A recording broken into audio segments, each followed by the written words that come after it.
ওমর ইবনে আব্দুল আজিজ রহমতুল্লাহ আলাই বাদশাহ অর্ধ জাহানের, তিনি তখন ওমরে সানি তাকে বলা হয় বাদশাহ।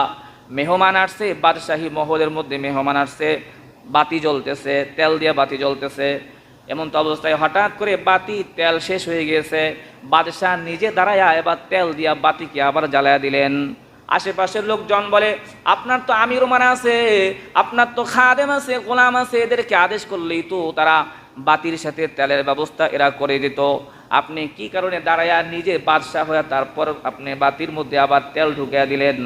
আব্দুল আজিজ বলেন, আমি যেমনিভাবে তেল ভরার আগেও ওমর ইবনে আব্দুল আজিজ ছিলাম, তেল ভরার পরেও আমি ওমর ইবনে আব্দুল আজিজে আছি। সুবহানাল্লাহ। ওয়া ইযা খাতাবাহুমুল জাহিলুনা ক্বালু সালামা। 3 নম্বর গুণ, ওয়া ইযা খাতাবাহুমুল জাহিলুনা ক্বালু সালামা ওয়াল্লাযীনা ইয়াবিতুনা লিরাব্বিহিম সুজদাও ওয়া কিয়ামা। রহমানের গোলামের 4 নম্বর গুণ হলো তারা রাতের বেলায় রবের সন্তুষ্টির জন্য রাত্রে দাঁড়ায়া এবং ঘুমায়া বৈশা বৈশা আল্লাহর ইবাদত করবে। সুবহানাল্লাহ বলেন। ওয়াল্লাযীনা ইয়াবিতুনা, তারা রাত্র জাগরণ করবে, কিয়ামা ও সুজদাও ওয়া কিয়ামা। ওয়াল্লাযীনা ইয়াবিতুনা লিরাব্বিহিম সুজদাও ওয়া কিয়ামা। রাত্র তারা দাঁড়িয়ে এবং বসে বসে তারা ইবাদত সিজদারত অবস্থায় তারা রহমানের গোলাম যারা, তারা রাত্র যাপন করবে। রহমানের গোলামের কয় নম্বর গুণ গেল জোরে বলেন? এরপরে 5ম নম্বর গুণ, ওয়াল্লাযীনা ইয়াকুলুনা রাব্বানা ইসরিফ আন্না আযাব জাহান্নাম।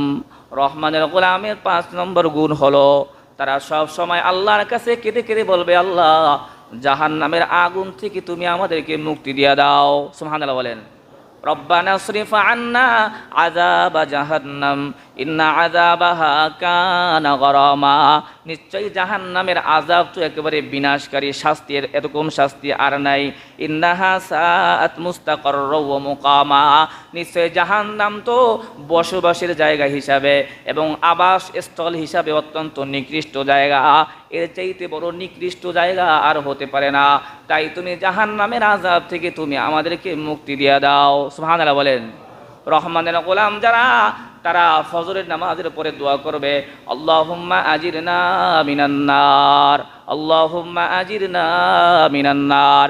এভাবে করে করে প্রতিদিন যদি নামাজের পরে রহমানের গোলামরা আল্লাহর কাছে জাহান্নাম থেকে মুক্তি চায়, কাল কিয়ামতে যখন রহমানের গোলামরা পুলসিরাতের উপর দিয়ে পাড়ি দিতে যাবে, ওই মুহূর্তে পুলসিরাত আল্লাহ তাআলাকে ডেকে বলবে, আল্লাহ তোমার এই বান্দানা দুনিয়াতে থাকা অবস্থায় প্রতিদিন তোমার এই জাহান্নাম থেকে মুক্তি চাইতো, আল্লাহ দ্রুত তাকে আমার থেকে মুক্তি দিয়া তুমি জান্নাতে তাকে ব্যবস্থা করে দাও। সুবহানাল্লাহ। যখন জাহান্নামী আল্লাহর কাছে সুপারিশ করবে, আমার কাছে মুক্তি চাইছে আল্লাহ, তুমি আমার মধ্যে তাকে দিও না, জাহান্নামী তখন বলবে, আসরি ইয়া মুমিন ফা ইন্না নূরাকা ইয়াতফাউ নারি। তাফসিরে কাবীরের মধ্যে আসছে হাদিস, তখন জাহান্নাম ডেকে বলবে, হে মুমিন, তুই তো আমার উপর দিয়ে হেঁটে যাচ্ছস, তাড়াতাড়ি যা, তাড়াতাড়ি যা, তোর ঈমানের আলো, তোর নামাজের আলো, তোর রোজার আলো আমি জাহান্নামকে নিভাইয়া দিচ্ছে, তুই দ্রুত আমার কাছ থেকে সরে যা। সুবহানাল্লাহ বলে। তা রহমানের গোলাম যারা, তা দুনিয়াতে থাকা অবস্থায় জাহান্নাম থেকে আল্লাহর কাছে কি চাবে? মুক্তি চাবে। দুনিয়াতে থাকা অবস্থায় না, ইন্তেকালের পরে। জোরে বলেন। ইন্তেকালের পরে যদি জাহান্নাম থেকে মুক্তি চায়, কোনো কাজ হবে? হাদিসে পাকের মধ্যে আছে, হ্যাঁ, ইন্তেকাল করার পরেও তখন জাহান্নামীরা জাহান্নাম থেকে মুক্তি চাইবে, কিন্তু তখন কোনো কাজ হবে না। তখন তারা বলবে, রব্বানা আখিরনা ইলা আজালিল করিব, রব্বানা আখিরনা ইলা আজালিল করিব নুজিব দাওয়াতাকা ওয়া নাত্তাবিউর রাসূল।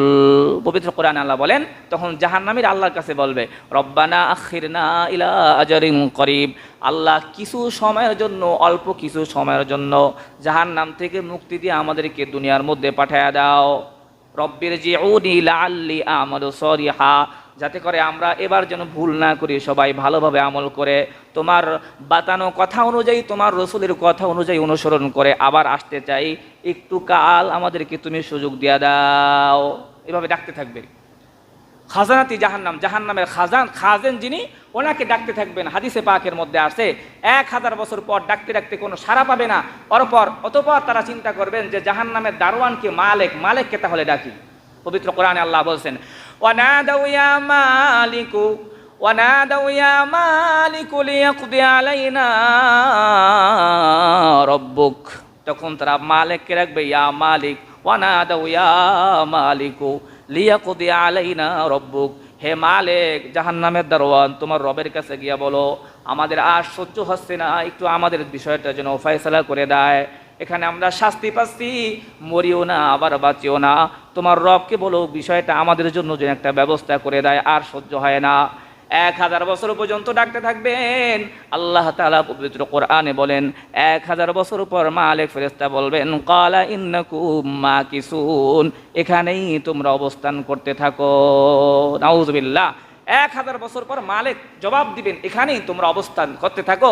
সবাই নিরাশ হয়ে তখন আল্লাহকে ডাকতে থাকবেন, রব্বানা গালাবাত আলাইনা শিকওয়াতুনা ওয়া কুন্না কওমান দাল্লিন রব্বানা আখরিজনা মিনহা ফাইন উদনা ফাইন্না যালিমুন। তখন তারা বলবে রব্বানা গালাবাত আলাইনা শিকওয়াতুনা ওয়া কুন্না কওমান দাল্লিন, আল্লাহ আমাদের আযাবের মাত্রা এত বেশি হয়ে গেছে, আর সহ্য হয় না, তুমি আমাদেরকে রহম করো। আবার যদি আমরা কোনো অন্যায় করি তুমি আমাদেরকে তখন শাস্তি দিও। রব্বানা গালাবাত আলাইনা শিকওয়াতুনা ওয়া কুন্না কওমান দাল্লিন রব্বানা আখরিজনা মিনহা ফাইন উদনা ফাইন্না যালিমুন।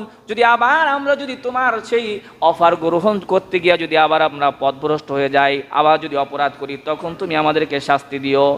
1000 বছর পর্যন্ত তারা আল্লাহকে ডাকতে থাকবে। হাদিসে পাকের মধ্যে আছে 1000 বছর পর আল্লাহ তাআলা কোরআনের আয়াতের মাধ্যমে তাদেরকে জবাব দিবেন ক্বালাকসাউ ফিহা ওয়ালা তুকাল্লিমুন, এখানে তোমরা পড়ে থাকো, এখন আর আমার সাথে একটা কথা বলবা না। নাউযুবিল্লাহ বলেন, এখানেই পড়ে থাকো, আমার সাথে এখন আর কথা চলবে না, আমার সাথে কথা বলার সুযোগ আগে চলে গেছে। ক্বালাকসাউ ফিহা ওয়ালা তুকাল্লিমুন, লাঞ্ছিত অবস্থা এখানে পড়ে থাকো, আমার সাথে কোনো কথা চলবে না।